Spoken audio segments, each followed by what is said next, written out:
네, 저희 시작해 보도록 하죠. 네, 저희 예수 동행 일기 강의를 제가 권해 드려 보았어요. 저도 CBMC 안에서 처음 해본 일입니다.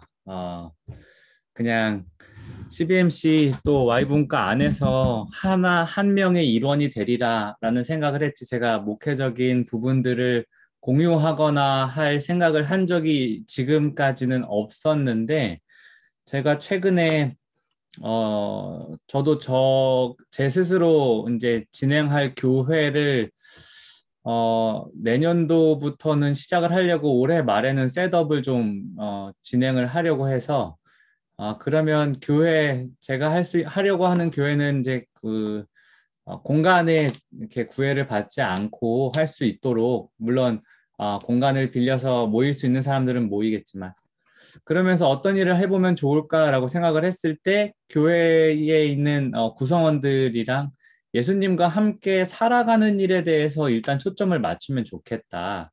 이런 생각을 가지고 있던 차에 한 2, 3년 전부터 알고 있던 이 예수 동행일기, 그리고 저는 개인적으로는 좀 써보고 있었던 예수 동행일기에 대해서 음, 세미나가 있다는 거를 알고 제가 신청을 해서 지난주에 들었어요. 코스웍은 2주 동안 온라인 강의를 이제 지금 코로나 상황이 아주 편하지는 않으니까 뭐 평시였으면 한 일주일 동안 집체 교육을 하는 세미나인데 코로나 상황 지금 현재 상황으로 해서 2주일 동안 사전 강의를 온라인으로 듣고, 그 다음에 이틀만 모여서 오프라인 강의와 소그룹 나눔을 하고, 그 뒤에 2주 동안 또 강의를 진행하는 형식으로, 이것도 오프라인 강의는 여기 지금 이것을 이제 운영하는 위드 지저스 미니스트리라는 단체에서 오프라인 강의를 2년 동안 못 하다가 처음 했던 오프라인 강의에 제가 이제 들어가게 됐죠. 그래서 강의를 듣고 제가 진행을 해보는데, 저도 저 목사지만 신앙생활을 하던 어떤 흐름에서 진짜 좋다라는 느낌이 들어가지고, 지난번에 제가 되게 우발적으로 이렇게 이야기를 드렸는데, 저는 그게 뭐 반응이 있을 수도 있고 없을 수도 있다 이렇게 생각을 했는데, 부위원장님께서 강하게 그 일정도 조율하시고 이러셔서 기회가 돼서 이걸 나누면 좋겠다라고 생각을 했고, 처음에 부위원장님이 제 생각보다 저는 준비할 시간도 좀 더 가지고 나중에 하지 않을까 이렇게 생각을 했는데 빨리 하시면서 저도 처음에 그런 고민이 됐어요. 사람들이 많이 이렇게 뭐 홍보라고 하긴 뭐하지만 이야기도 하고 오시기로 약속도 하고 진행을 하면 좋을 텐데 이렇게 하면은 많이 못 오시지 않을까? 저도 이런 생각을 했었는데 오늘 이거 시작하기 전에 이렇게 기도하면서 예수님께 여쭤봤더니 뭐 몇 명 있어도 괜찮지 않느냐고 그러시더라고요. 그래서 마음이 좀 풀렸어요. 그러니까 제가 하면 또 누구라도 내가 오겠다 이런 사람들이 몇 명이라도 보이고 알고 이런 상태에서 시작을 하면은 한 100명, 한 8명 오겠구나 이렇게 생각을 하고 하는데, 제가 그 진행되는 추이를 봤더니 딱히 크게 이렇게 오겠다고 어필하시는 분이 많이 없더라고요. 그래서 그러다가 이게 정말 활용했을 때 참 좋았다라는 느낌이 제가 강해서 일단은 추천을 드렸고, 이 부분에 대해서 제가 알려드릴 수 있었으면 좋겠어요. 그래서 도움이 됐으면 좋겠고, 진행을 해볼게요. 어, 오실 분이 계신가요? 부위원장님이랑 또 자문위원님도 사실 오신다고 이야기를 했었는데, 정현수 변호사님이랑 네. 김민욱 총무님, 최광호 소장님도 오실 것에 대한 의지를 보이셔서 제가 일단은 뭐 전체적인 내용을 참석하는 게 조금 어려우실 것 같으면 일단 개요 강의 들어와 보시고 또 뭐 그때 뒤로는 사실 이거는 1강부터 10강까지 연속으로 이제 10개 할 거 아니까 우리가 5강 하자고 그랬는데 이제 개요 강의 포함해서 총 4강을 제가 할 텐데 다 꼭 들어야지 흐름을 가지고 처음부터 끝까지 이해되는 그런 강의는 아니거든요. 네, 그래서 중간중간 좀 음. 잘려서 들어와도 이해하시기 어렵진 않아요. 그리고 지금 제가 이 강의를 지금 녹화하고 있어요. 네. 그래서 나중에 이거 마친 이후에 공유를 드려서 혹시 지금 시간과 공간에 제약을 받아서 의지는 있었는데 못 오시는 분들은 유튜브나 이런 걸로 제가 연결을 해서 보내드려 보려고요. 네. 그러니까 지금 이 상태로 시작을 하시죠. 괜찮을 것 네. 같습니다. 아니, 근데 저도 오늘 해보니까 제 목소리 들리죠? 네네, 네, 네. 들려요. 시간이 너무 촉박한 것 같아요. 8시가. 네, 그런 것 저, 같아요. 저는 9시도 괜찮아요. 그쵸. 네. 퇴근하고 난 다음에 식사하고 나고, 그리고 편한 마음으로 들으면 더 좋을 것 같다는 생각은 들어요. 저 지금 막 들어와가지고.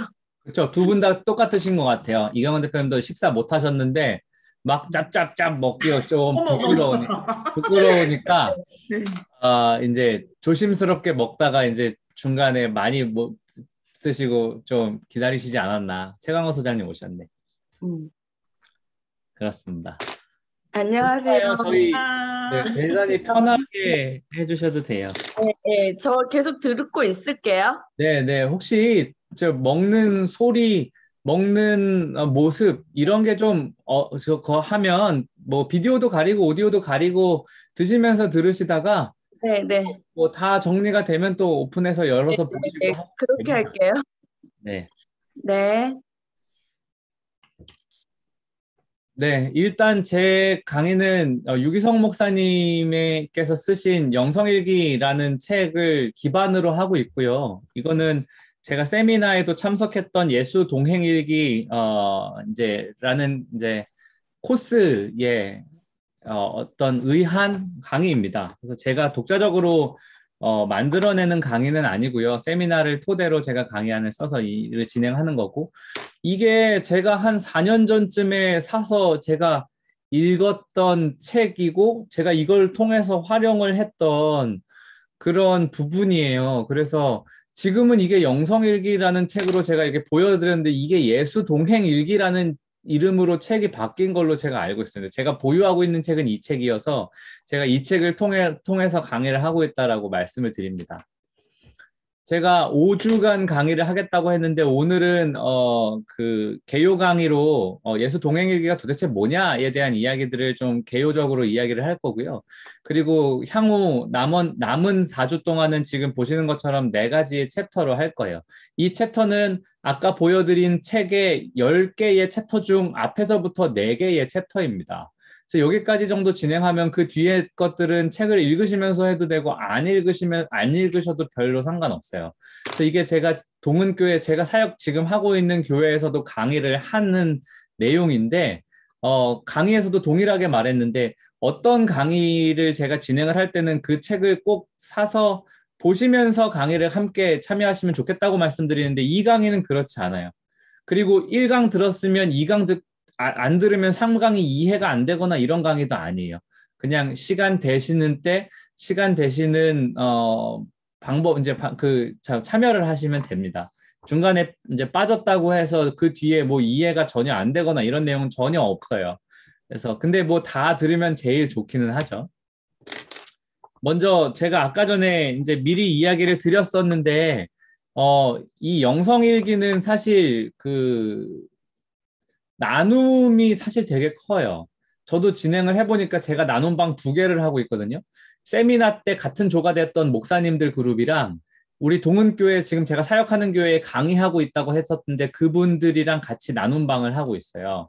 그래서 이 일기는 사실 이 나눔이라는 게 되게 주요합니다. 그런데 어쨌든 예수동행이 나눔을 안 할 수도 있어요. 비공개로 그날 일기는 쓸 수도 있는 상황인데 어쨌든 예수 동행일기라는 사이트에서 일기를 쓰고 또 어플을 통해서도 그 사이트에 접근을 해서 일기를 쓸 수가 있어요. 그래서 저는 이걸 통해서 하고 있고 종이로 쓰거나 일기장에 쓰는 것도 물론 되지만 이것을 통해서 같이 나누면서 일기를 진행을 하면 정말 많은 유익이 있습니다. 그건 나중에 설명될 텐데 어쨌든 그것을 어떻게 그 가입을 하면 되는지에 대해서만 제가 간략하게 좀 스크린샷을 좀 찍어 보았어요. 그래서 보시면 저는 구글밖에 없어서 예수 동행일기, 제가 영성일기라고 써놨는데 예수 동행일기 뭐 또는 영성일기라고 이제 검색을 하면 여기 파란 초록색 W자로 된 아이콘처럼 되어 있는 게 바로 그 어플이고요. 요거 그 예수님과의 24시간 행복한 동행 예수 동행일기. 그리고 요거 설치하시면 키시면 이제 이렇게 로그인하고 회원 가입하는 데가 있는데 회원 가입 안 하셨으면 회원 가입을 먼저 하신 다음에 그 다음 로그인 하시면 이제 그 사이트에 또는 그 저기에 어플에 이제 로그인이 됩니다. 그러면 그러면 이제 로그인을 하면 지금 보시는 화면 맨 왼쪽에 있는 게 이제 로그인했을 때 홈 화면 첫 번째 보이는 화면이고요. 여기 홈 화면이죠. 그리고 이제 그 홈 화면에서 밑에 있는 이 일기장을 체크를 눌러보시면 손으로 터치하시면 자기가 쓰는 일기장들, 내가 쓰고 있는 일기장을 볼 수가 있고요. 여기 나눔방이라는 거 있다가 이제 여기 가입하시면 나눔방 제가 CBMC Y분과 나눔방을 만들었거든요. 거기에 초대를 드리면 이 일기장을 쓰실 때 일기 쓰시고 나서 저장을 하면 그 나눔방 안에 있는 사람들만 내가 쓴 일기가 보입니다. 근데 이게 지금 보시는 화면에 요 부분을 선택하시면 돼요. 요 부분. 여기가 나눔방 공개라고 써져 있는 거를 체크를 하시면 나눔방 같이 하고 있는 사람들한테 이렇게 오픈이 돼서 같이 나눌 수 있는 일기가 되고 여기 그 옆에 있는 비공개를 체크하시면 나 이외에는 아무에게도 보여지지 않는 일기를 작성을 할 수가 있겠죠. 그래서 이 어플이나 또는 네이버에다 예수 동행일기 치시면 요 초록색 W자 그려져 있는 사이트가 나오는데 그 어플은 사이트를 구동하는 것밖에 이제 기능이 없어서 사실 인터넷 저는 일기를 되게 자주 써요. 그 회사에서 가서 묵상한 거 일기에다가 밑에 쓰고 저녁에 중간에 예수님과 어떤 일이 일어나면 그거를 중간에 이제 핸드폰 켜서도 쓰고 또 저녁에 이제 정리하면서 또 쓰고 그렇게 합니다. 그래서 여러 채널로 핸드폰으로 컴퓨터로 뭐 이렇게 여러 채널로 이렇게 확인하시고 쓰시고 수정도 할 수 있다는 거 기억하시고 일기 쓰면 도움이 될 거예요. 이제 물리적인 것들 또 이런 것들은 제가 이야기를 드렸고 이제 실제 내용으로 들어가겠습니다. 네. 예수 동행일기 훈련에 대해서 소개를 드릴게요. 일단 예수 동행일기라는 것이 무엇이냐 하면 그 예수 동행일기는 하루 동안 자신의 삶을 돌아보면서 얼마나 예수님을 의식했고 그 예수님과 어떤 일이 일어났는지에 대해서 적는 거예요. 이거 되게 중요해요. 예수님과 나의 공동일기라고 생각하시면 됩니다. 그러니까 우리가 평소에 쓰는 일기라는 건 우리의 하루의 삶에 일어났던 일이나 자아성찰을 위해서 쓰잖아요. 근데 예수 동행일기를 쓰시는 거, 이 어플을 키셔서 이 일기를 쓰실 때는 예수님과 나 사이에 일어난 일들에 초점을 맞춰서 쓰는 거예요. 시점을 예수님으로 맞추는 게 중요합니다. 그래서 주님을 계속 바라보면서 주님이 우리에게 어떤 마음을 주시거나 어떤 생각을 깨닫게 하시는 것 또는 뭐 주님이 성경 말씀 오늘 큐티한 말씀을 어떻게 내 마음속에 심어주셨는데 그걸 내가 어떻게 순종했나 사람들과의 관계에서 어떤 일들이 일어났는데 예수님은 이걸 어떻게 생각하실까 이런 예수님의 관점으로 일기를 써보는 겁니다. 그래서 생활일기의 초점 우리가 그냥 일기라는 걸 쓸 때의 초점이 나 자신의 활동이라면 예수동행일기의 초점은 주님의 일하심에 있어요. 그거를 기록해 보는 거예요. 뭐 개요 강의 안에도 내용이 있으니까 좀 빨리빨리 넘어갈게요. 그러면 예수동행일기는 왜 써야 하는가? 예수동행일기를 쓰는 목적은 내가 24시간 동안 항상 예수님을 바라보는 삶을 훈련하는 데 있습니다. 예수님을 바라보고 예수님과 동행하는 것은 교회에서 그런 얘기 많이 하잖아요. 예수님과 함께하는 삶이라는 것. 그런데 우리가 그런 예수님과 동행하는 것에 대해서 질문을 하면 어떤 특정한 이벤트들을 말할 때가 많아요. 너 예수님 만난 때 언제야? 이렇게 물어보면 아, 나 고등학교 때 수련회 가서 기도하다가 완전히 깨졌지 뭐야? 너 예수님 언제 만났어? 그러면 어떤 이벤트 같은 것들, 어떤 일어난 특정한 사건을 떠올릴 때가 되게 많아요. 근데 사실 너 예수님 언제 만났어? 나 방금 전에 만났어, 예수님. 나 이거 강의 시작하기 전에 예수님이랑 무슨 얘기 나눴어. 예수님이 사람 너무 적어서 너 실망하지 않겠어? 그래서 괜찮아, 그대로 해. 예수님이 나한테 이야기해 주셨어. 예수님을 만났다는 것에 대해서 우리가 표현하거나 의식할 때, 이거 뒤로 넘어갔네. 의식할 때 우리가 상당히 뭐랄까 나와 현재 예수님과의 인격적인 만남들이 일어나는 것에 대한 내용이 아니라 어쨌든 어떤 일들에게 되게 초점을 맞춰진다는 거. 사실은 예수님과 동행하는 거는 어떤 체험에 국한되는 문제가 아니라 우리의 삶에서 아주 다단하게 계속적으로 일어나야 되는 일이죠. 예수님과 함께하는 삶이라면. 그래서 예수님을 바라보는 삶에는 훈련이 필요하게 되고 예수 동행일기를 쓰면 가장 처음에는 내가 예수님을 얼마나 많이 못 바라보고 있었는지를 깨닫게 되더라고요. 이거 저의 이야기입니다. 저 목사잖아요. 근데 예수님을 하루에 몇 번 인지하는지를 처음엔 좀 이렇게 일부러 의식적으로 이제 세봤어요. 정확하진 않았을 거예요. 제가 뭐 그런 예수님이 내가 내 24 하루의 일정 속에 예수님이 떠오른 순간마다 어디다 체크하는 건 아니니까. 그래도 대충 예상해 볼 수 있잖아요. 내가 아침에 일어났을 때 예수님 생각났어. 양치하다가 오늘은 기분이 좀 꿀꿀하게 시작하네요. 예수님 말해봤어. 이렇게 기억나는 것들을 기록해봤는데 진짜 예수님을 많이 누락하고 살더라고요. 그래서 처음에는 예수님이 얼마나 의식되지 않는지에 대해서 인식하게 되고 좀 지속하다 보니까 예수님을 점점 더 의식하게 되고 그 예수님께 조금 더 말하게 되고 그 예수님이 내가 한 말에 대해서 어떻게 생각하실지에 대해서 또는 때로는 강한 느낌으로 알려주실 때가 있게 되더라고요. 그래서 주님을 점점 더 의식하고 바라보는 단계로 발전하게 되고 그러면서는 이제 내 마음속에 일어나는 나쁜 것들에 대해서 방어하는 기술들도 생겨요. 제가 썼던 일기 중에 고자질쟁이라는 일기가 있는데 제가 영성일기, 이 예수동행일기를 한 2주 정도 썼을 때였어요. 그러니까 저는 한 3년 전부터 이거를 알고 있어서 쓰기는 했는데 이렇게 활발하게 쓰고 다른 분들과 나눔을 한 건 이번에 세미나 듣고 동은교회 강의하면서부터가 처음이었거든요. 근데 제 마음속에 우울감이나 불안감, 좌절 같은 것이 올 때 원래는 그냥 그대로 뒀어요. 자고 일어나면 괜찮아지겠지. 체력이 떨어져서 그렇겠지. 근데 예수동행일기 쓰면서 제가 예수님한테 자꾸 고자질하더라고요. 예수님, 저 마음에 지금 어떤 되게 부정적이고 불안한 마음이 갑자기 그런 거 갑자기 오잖아요.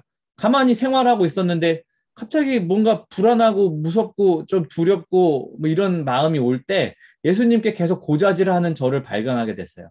그러면서 그렇게 사탄과 또 어떤 세상으로부터 오는 부정적인 것들을 이제 막게 되더라고요. 그래서 24시간 동안 예수님과 동행하는 삶을 훈련하는 도구로서 일기가 너무너무 좋은 도구가 될 수 있습니다. 그래서 예수 동행 일기를 이제 써야 한다라고 제가 생각을 하고 그렇게 배웠고 그렇게 저도 느꼈고 그래서 이거 강의를 이제 진행을 하게 됐고요.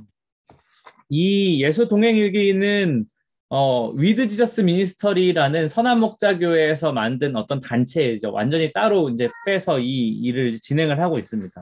그래서 여러 가지 온 오프라인으로 이 단체가 여러 가지 그 활동들도 해요. 근데 이거는 뭐 제가 따로 소개하지는 않을게요. 뭐 대표적인 거는 이렇게 아까 전에 보셨던 어플이나 사이트 관리하는 거를 온라인 사역으로 하고 위드 지저스 데이라고 해서 그 선한목자교회 거기가 복정 있는 데 있거든요. 선한목자교회에서 오프라인 모임 이거 예수동행 일기 쓰는 사람들의 오프라인 모임 할 수 있는 장소도 제공하고 여러 가지 활동들을 하더라고요. 네, 그렇게 해서 요 예수동행 일기의 훈련은 이런 식으로 진행이 된다라는 거를 알려드립니다. 그래서 예수님과의 24시간 친밀한 동행에 대한 이야기들을 이제 나눠보려고 합니다. 이제 네 가지의 그 챕터가 있는데 4번은 아까 전에 제가 그냥 그림으로 보여드렸으니까 그걸로 이해하시고 혹시 모르시거나 뭐 모르실 일이 없을 것 같아요. 제가 교회 강의할 때는 권사님들이 많아서 이렇게 실제로 핸드폰 달라고 그래서 가입도 해드리고 해드렸어야 되는데 그러지는 않아도 될 것 같습니다. 그래서 세 가지 정도로. 자, 예수님과 예수 동행 일기의 실제적인 초점은 아까 이야기 드렸던 것처럼 예수님과의 동행 자체에 있죠. 그래서 예수 동행 일기에 대해서 이제 일기랑 예수님의 동행을 처음에 연결하는 것도 잘 안 돼요. 아니, 예수님과 동행하는데 일기는 밤에 한 번 쓰는데 이게 어떻게 연결되지? 라는 생각이 들 때도 있거든요. 어쨌든 예수 동행 일기를 그 원리나 방법적인 면으로 접근하려고 한다 그러면 사실 별 의미가 없습니다. 일기를 쓰는 행위는 사실 의미가 없어요. 근데 그 일기를 쓰는 행위 때문에 내 삶의 시간들에서 예수님을 인지하게 되는데, 그리고 그 예수님과 교류하고 반응하게 되는 데에서 의미가 생기게 되는 거죠. 그래서 실제로 주님과 동행하는 것이 무엇인지에 대해서 배워야 하는 것이 예수 동행 일기입니다. 이게 어떻게 시작됐냐면 유기성 목사님이 2007년도 10월에 건강이 갑자기 안 좋아지시면서 주일 설교를 한 달 동안 못하게 되시는 일이 생겼어요. 작은 교회, 뭐 중형 교회만 돼도 그런 일이 생기면 아주 커다란 일인데, 담임 목사님이 한 달이나 비우면, 선한 목자교회처럼 그렇게 큰 교회의 담임 목사님이 한 달이나 비우는 게 얼마나 큰 일이 됐겠어요. 어쨌든 간에 유기성 목사님이 이제 입원을 하셔서 그런 일정들을 겪게 되시면서 마음속에 주님께서 나에게 무엇인가 하시고자 하시는 이야기가 있나 보다 이렇게 생각을 하셨대요. 그러면서 간절히 기도하는 중에 예수님께서 유기성 목사님에게 그런 마음을 주셨답니다. 설교하는 것과 사는 것 사이에서 차이가 나는 것을 작게 여기지 말라 그러셨대요. 그래서 유기성 목사님이 충격을 좀 받으셨다고 해요. 설교한 대로 살아야 한다고도 생각했고 말도 하죠. 목사 중에 그렇게 생각 안 하는 사람이 누가 있겠어요. 설교한 대로 살아야 한다. 근데 사실 그게 잘 안 되거든요. 쉽지가 않은 일이거든요. 그러면서 유기성 목사님한테 설교하는 일이 점점 더 두려운 일이 되었대요. 그러면서 이제 유기성 목사님이 자기가 다른 후배 목사님한테 했던 말들도 막 생각나고 그랬답니다. 자기 후배 목사님한테 당신이 남의 책은 그만 이용하고 목사님 자신의 이야기를 좀 더 하시라고 막 이런 조언도 하시고 하셨다는데 그것들이 생각나고 하셨대요. 그래서 성경 지식이나 어디서 본 것들 인용하고 하는 그런 것들이 진정한 설교가 될 수 없다 하는 것들을 좀 깨달으시면서 어떻게 해야 말씀, 설교와 삶을 일치시킬 수 있을까를 고민하시기 시작했답니다. 한국교회 성도들이 이제 한국교회가 아니어도 성도들의 문제에서 가장 큰 부분이 삶이 변하지 않는 것이라고 사람들이 말하잖아요. 말씀 듣고 배우고 알고 사실 한국교회 성도들은 열심히 되게 남달라요. 배우려는 욕구도 그렇고. 그런데 삶이 변하지 않잖아요. 우리 다 알고 있는 내용이잖아요. 세상 사람들도 교인들 세상 사람들과 다른 점이 뭐냐라고 비난을 하는 말을 들어야 하기도 하고. 뭐 반대로 이야기하면 삶이 변하지 않기를 바라는 사람은 없지 않습니까? 근데 문제는 어떻게 삶을 변화시키느냐에 있는 거죠. 삶을 변화시키고 싶지만 어떻게 해야 되는지 모르는 것이 가장 큰 문제입니다. 그럴 때 사실 우리들은 그럴 때 잘 생각하는 게 해야 할 일을 정리하는 거나 말씀을 이렇게 내 삶에 적용시키는 부분에 더 초점을 맞추는 것 같아요. 근데 삶이 변화되지 않는 결정적인 이유는 사실은 예수님과 친밀한 교제가 누락되기 때문입니다. 오늘 강의에는 이 부분이 제일 중요한 것 같아요. 행위 자체에 되게 초점이 되게 맞아져 있어요. 좀 더 진행을 해볼게요. 삶을 변화시킬 때 내가 어떤 말씀을 보고 어떤 노력을 해서 어떻게 변화해야 하겠다 내 스스로의 노력과 행함이 강조되면 예수님이 그 활동하실 때 가장 싫어하시면서 흉보셨던 대상들에게 말을 하셨던 논리와 맞게 되어 율법주의가 되는 거죠. 진짜 중요한 건 예수님과 함께 하는 것이었잖아요. 예수님이 제자들에게 어떤 노트에다가 1부터 10까지 지켜야 할 것을 써주고 그걸 지키게끔 하신 거 아니잖아요. 너는 나를 따라와라. 나 따라다녀. 내가 어떻게 행하는지 보고, 내가 어떤 표정 짓는지 보고, 내가 어떻게 대응하는지 보고, 나와 함께 해라. 제자들에게 요청한 거는 그게 전부였거든.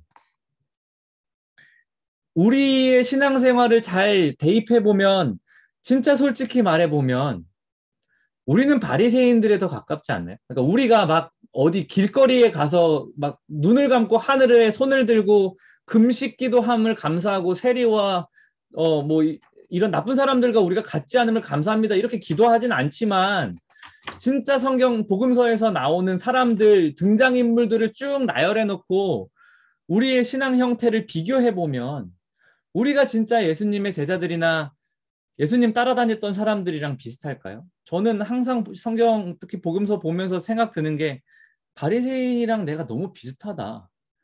내가 어떤 룰들을 정해놓고 그 룰을 지키면 어떻게 잘했다고 생각하는 시간을 보내고 내가 어떤 룰들을 정해놓고 그것을 잘 지키지 않으면 내가 뭔가 지금 예수님과의 관계에서 문제가 생겼다고 느끼는 경우가 많더라고.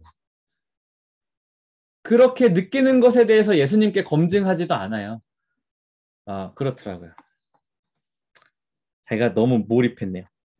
그러니까 제가 이런 표현 많이 쓰는데요. 예수님의 마음, 저는 이 표현 되게 좋아요. 예수님의 표정, 예수님의 표정, 예수님의 음성.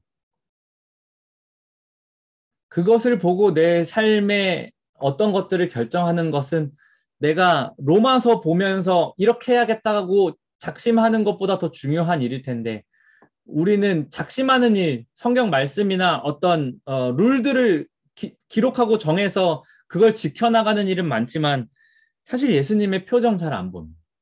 제가 그렇다고요. 제가 누구한테 여러분들이 저보다 다 잘하고 계셔가지고 제가 이제 갑자기 말하다가 부끄러졌어요. 여러분들은 아닙니다. 제 얘기예요. 유기성 목사님이 어려서부터 목사가 될 사람으로 거의 정해져 있었대요. 그 아버지가 목사셨는데 얘는 목사다라고 점지를 했고 그것에서 벗어날 생각을 못했기 때문에 고등학교 때부터 신학교를 갈 생각이셨다고 해요. 그랬는데 목사가 되고 나서 교회와 목회에 대해서도 어느 정도 알게 되고 목회를 실제로 하게 되는데 예수님과의 친밀함에 있어서는 부끄러울 정도로 성장하지 못했다는 것을 발견하셨대요. 뭐 저도 그랬고요. 많은 그리스도인들이 예수님에 대한 지식이 많아요. 한국 교인들 지식 많아요. 그런데 주님과 친밀하게 동행하는 것에 대해서 잘 모르는 경우가 많습니다. 특히 봉사 많아요. 한국 교인들 봉사 정말 많아요. 시간과 노력을 들여서 서비스를 제공하는 부분들이 많아요. 그런데 주님과의 인격적인 교제에 대해서는 또 잘 몰라요.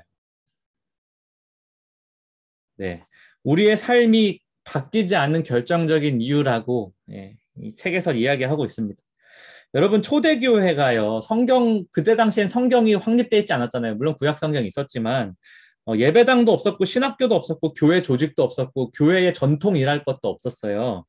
그런데 초대교회는 놀랍게 부흥했잖아요. 우리가 교회에서도 초대교회에 대한 이야기를 들어보신 일이 많았을 텐데 그 이유는 주님이 그분들과 함께 초대교인들과 함께 한다는 것을 그분들은 알고 있었죠. 사자에게 물려 죽어도 저 옛날에 그 예화에서 들었는데 그 사자 그 콜로세움에서 이제 죽게 되면서 엄마가 자기 어린 아이를 품에 안고 사자가 달려들고 있을 때 조금만 참아라.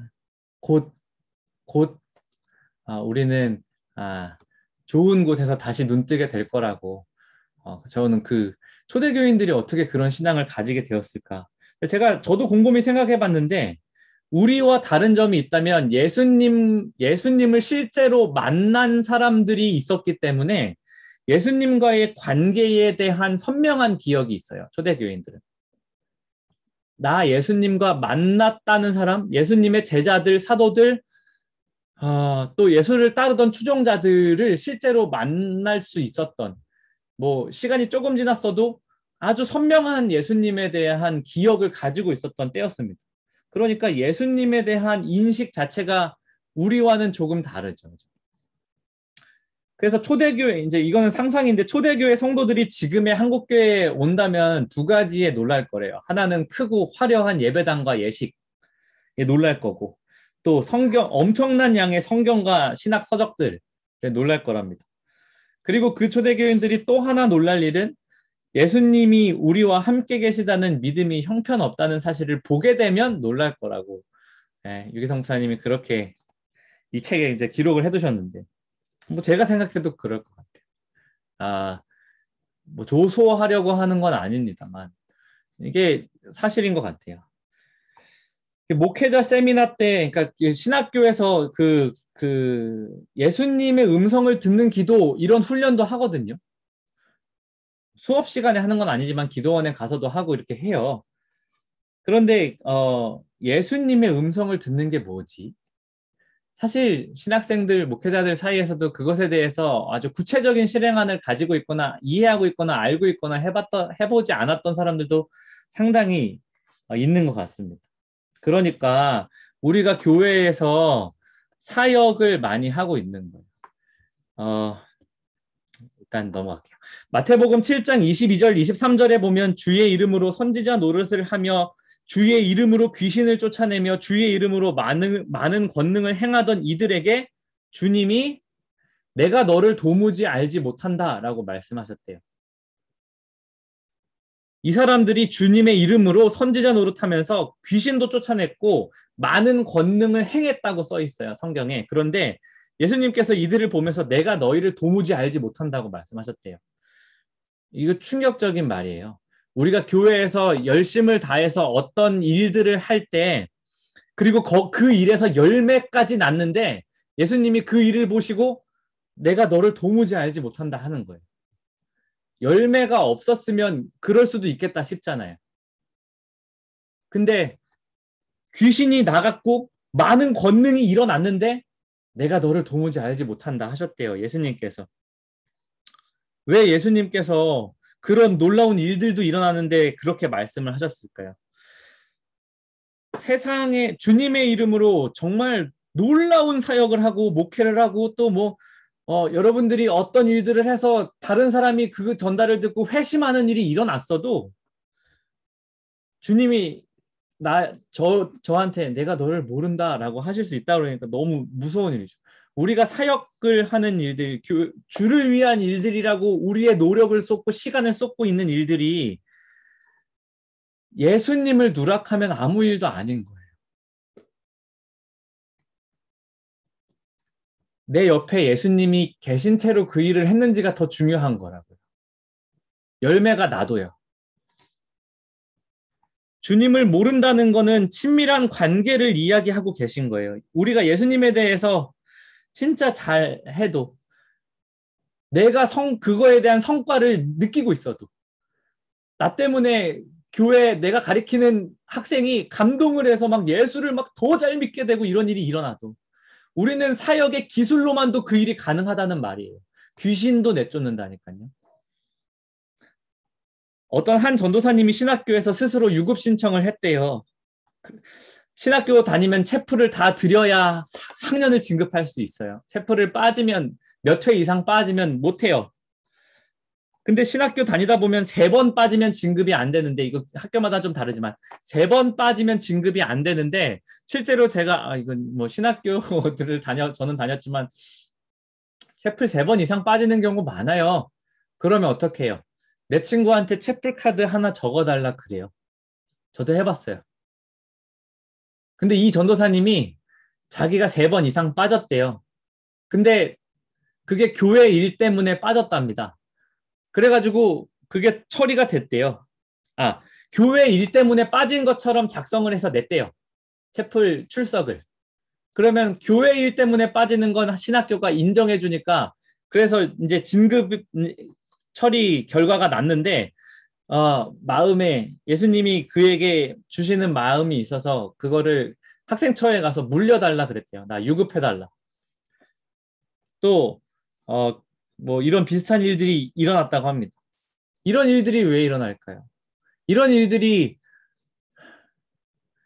예수님께서 함께 하시는 일이 있으면 이런 일들이 일어날 수 있는 것 같아요. 저도 용기가 없어서 그렇게 못해요. 저는 그냥 진급했을 것 같아요. 저는 실제로 친구한테 채플카드 써달라고 해봤어요. 저는 이건 못하겠더라고요. 진급이 누락되는 거는 참을 수 없었어요. 불법을 행하지 말라는 거는 율법에 대한 이야기가 아니었던 겁니다. 우리와 함께 하시는 예수님을 누락하는 일 때문에 그렇습니다. 좀 줄여야겠네요.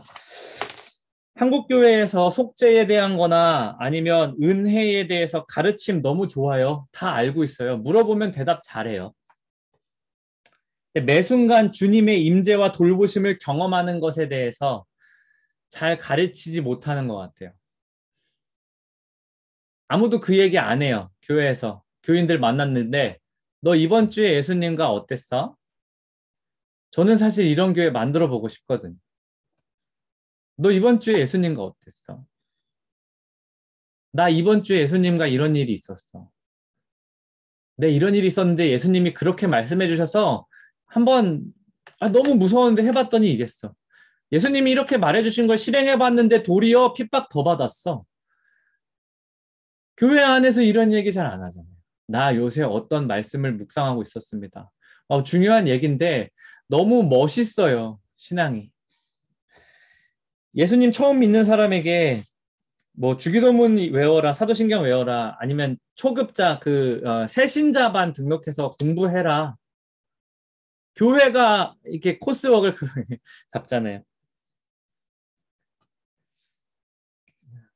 사실은 쉽지 않은 문제예요. 뭐 제가 말한 것처럼 쉬웠으면 다 했겠죠. 그런데 그래서 이 예수 동행일기를 저도 만나고 너무 고마웠고 좋았고 그래서 이제 나누고 싶었습니다. 좀 줄일게요. 예수 동행일기는 그 아기 얘기가 있었는데 어린 아이들 신생아들이요. 엄마 아빠를 인지하잖아요. 다른 건 몰라도. 우리 주변에 우리와 늘 함께 계시는 예수님을 인지하는 것이 핵심입니다.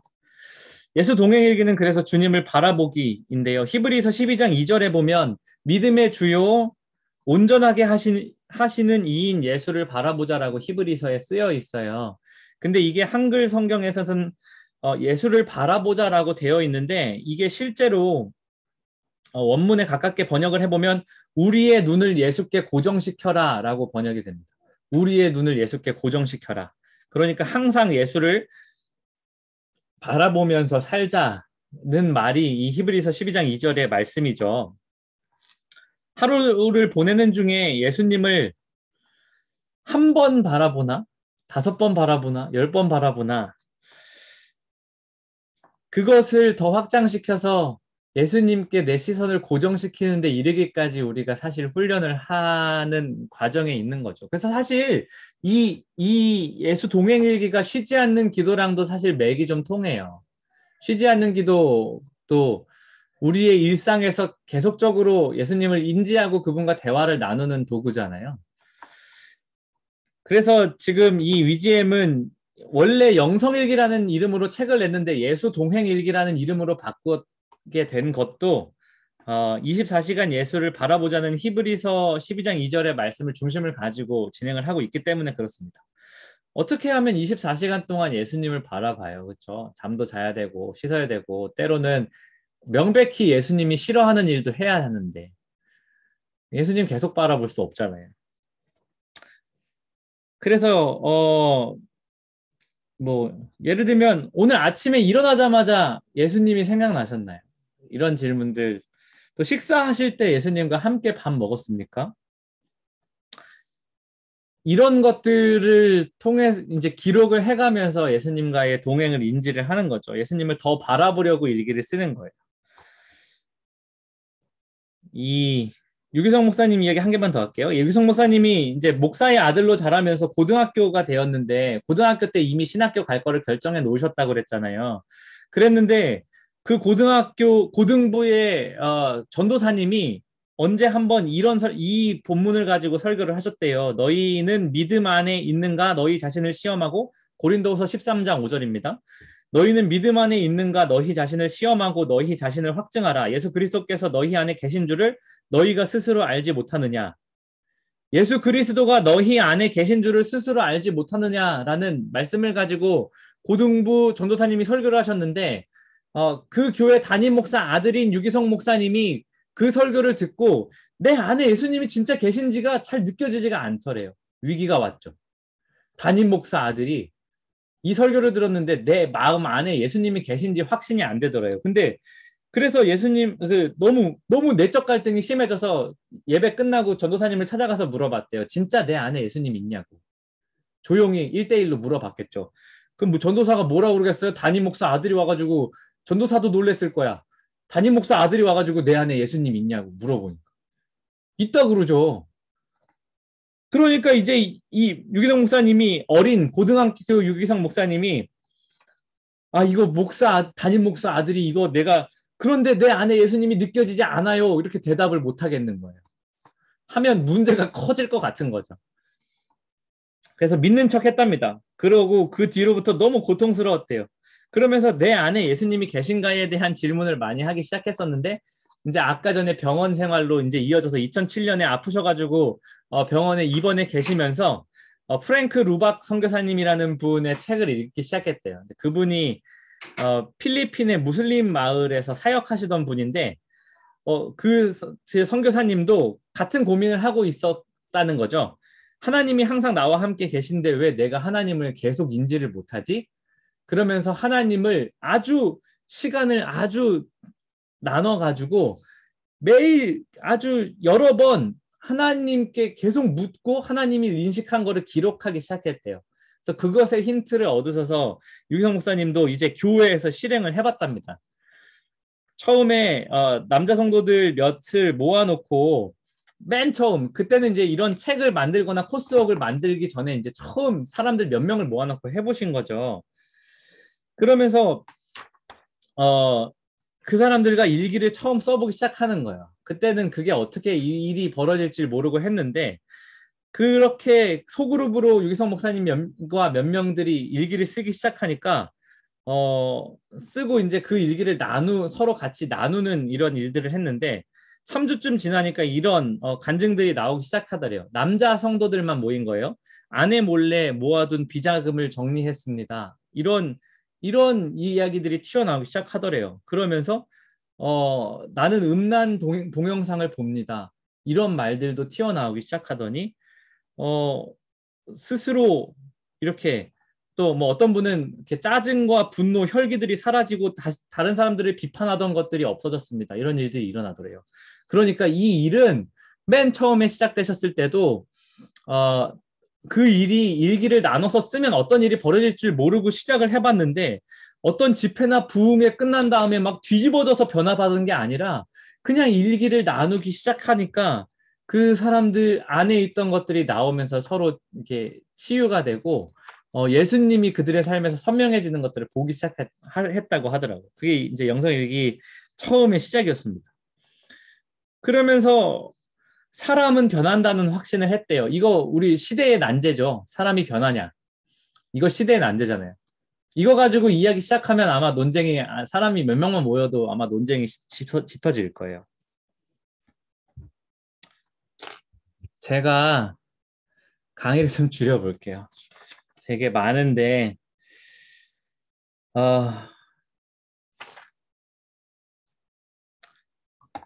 제가 영성일기를 써보니까요. 물리적으로는 예수님을 처음에 쓰기 시작할 때 한 4-5번 정도 인식하더라고요. 아침에 일어나자마자는 이거 배워놓은 게 있어서 눈 딱 뜨자마자 요새는 그냥 예수님부터 불러요. 예수님, 일어났어요. 이렇게 인사해요. 그리고 저는 밥 먹을 때 잘 예수님을 초대를 못해요. 저는 먹는데 둘러 빠지는 사람인 것 같아요. 예수님과 같이 밥 먹으라는데 그건 잘 실패하고, 뭐 이렇게 저렇게 세보니까 한 4-5번 되더라고요. 지금은 한 2, 30번 정도 인식하는 것 같아요. 모르겠어요. 뭐 아주 정확한 수치는 아닌데. 그러면서 제 안에서 만나는 일들에 대해서 예수님께 자꾸 묻기 시작하더라고요. 예수님, 나 이거 어떻게 할까요? 예수님, 나 이런 감정이 생기고 있는데 어떻게 할까요?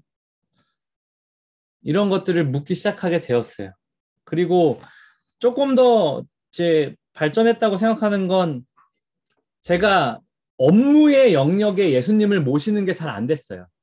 그게 뭔지도 모르겠고 너무 이렇게 격리되어 있었어요. 내 업무의 영역은 예수님과는 무관한 것처럼 느껴졌거든요. 예수님께 요청할 게 없어요. 그렇게 느꼈어요. 근데 얼마 전에 미팅을 하는데 예수님이 자꾸 생각나는 거예요. 누가 앞에 있잖아요. 그리고 지금 이야기 나누는 대화가 신앙이랑은 전혀 상관없잖아요. 뭔가 업무적인 이야기인데 예수님이 계속 생각나는 거예요. 저 사람과 집중해서 말하고 있는데. 그러니까 느낌상 내 앞에 회의를 하려고 앉아 있는 사람의 뒤에서 이렇게 예수님이 이렇게 빼꼼히 봤다가 삭 들어가고 빼꼼히 보셨다가 삭 들어가고 뭐 약간 그런 느낌 같은 느낌이었어요. 그러면서 제 삶에는 참 유익이 있었습니다. 그래서 한번 사실 제가 CBMC Y분과의 모임을 많이 사랑하기도 하고 해서 나눠보고 싶다라는 생각이 들었어요. 그래서 사실 이 강의한 대로 하면 시간을 못 지킬 것 같아서 제가 줄여보려고 제 감상을 이야기 드렸고 다음 주부터 아까 이야기 드렸던 내용으로 진행을 더 해가면서 이제 일기를 좀 어떻게 쓰면 더 좋을지에 대해서 이야기 드릴게요. 이제 실행에 대한 내용은 마무리로 정리해 드리고 이제 오늘 그 강의는 개요 강의는 좀 마쳤으면 좋겠는데 일단 그 어플이나 사이트로 아까 전에 말씀드렸던 예수동행일기 거기에 가입을 하시고 제가 이걸로 보여드릴 수 있나? 잠시만요.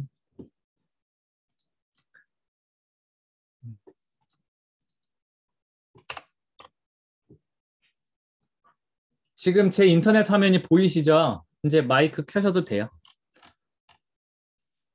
보이시나요? 제 인터넷 화면 보이시죠? 네네. 네네.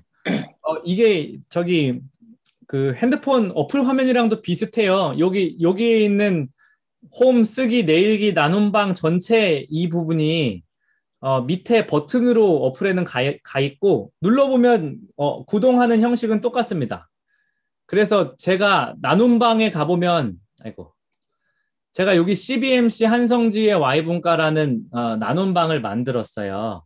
그래서 여러분들은 이제 일기를 쓰기 시작하는데 지금은 잘 모르니까 그냥 쓰시면 되는데 예수님이 인지됐던 거 또는 내가 이럴 땐 예수님이 명확하게 인지되지 않더라는 거 이런 것들 위주로 쓰고 뭐 그날 일어났던 일들에 대한 내용도 좀 쓰셔도 돼요. 그리고 만약에 여러분이 그 힌트 예수 동행일기를 쓰는 것에 대한 힌트를 조금 더 얻고 싶으면 쓰기 눌러보시면 이거 화면이랑은 조금 다르지만 버튼들은 똑같거든요. 여기 가이드 쓰기라는 게 있어요. 가이드 쓰기 눌러보면 여러 가지 질문들이 나옵니다. 이렇게 예수님을 생각해보고 할 수 있겠구나. 이제 우리 예수 동행일기 처음 세미나 참여하셨던 목회자들 중에는 이거를 그대로 가지고 와서 일기로 쓰시는 분들도 계세요. 여기다가 체크하고 완료 누르면 일기 여기에 들어가거든요. 근데 그냥 편하게 그냥 써보세요. 룰 같은 거는 뭐 따로 룰 사실 있지도 않지만 뭐 어느 정도의 팁들은 좀 있는데 대신 하나 기억하셔야 되는 건 예수님과 일어나는 일들을 쓰셔야 됩니다. 아니면 내 삶에 일어난 일을 쓰시고 예수님이 그걸 어떻게 생각하실까를 써보셔도 되고요. 저는 이런 형식이 더 많은 것 같아요. 네, 그렇게 가능하시다면 이제 여기 나눔방 공개에서 나눔방을 체크를 하셔야 돼요. 저는 이제 3개가 됐는데 그래서 일기를 한번 써보시고 뭐 이게 잘 썼다 못 썼다는 없는데 한번 써보시고 다음 주에 이제 만나게 되면 일기 쓴 것에 대해서도 좀 저는 강의를 좀 한 20분이나 이 정도로 좀 줄이고, 다음 주에는 이제 일기 쓴 거에 대해서도 이야기도 좀 나눠보고 이런 시간으로 좀 진행을 더 할게요. 네, 이렇게 해서 한번 일주일 동안 한번 잘 저기를 해보시고, 제가 나눔 방에 여기에 사이트에 혹시 지금 김민수 대표님 저기 하셨네. 네, 여기 사이트에는 지금 계신 분들은 전부 다 가입을 하신 건가요? 사이트 자체에는? 저 아직 안 했어요. 네네. 제가 저 초대를 했어요. 보내드려야 돼서 사이트에 가입하시면 나 그 사이트에 가입했다라고 알려주세요. 그럼 제가 여기다가 요 나눔방에서 초대를 다시 드릴 수가 있거든요. 여기 저 초대를, 했어요. 네. 그러면 뭐 얼마 안 걸리니까 초대를 한번, 승인 거부는 뭐지?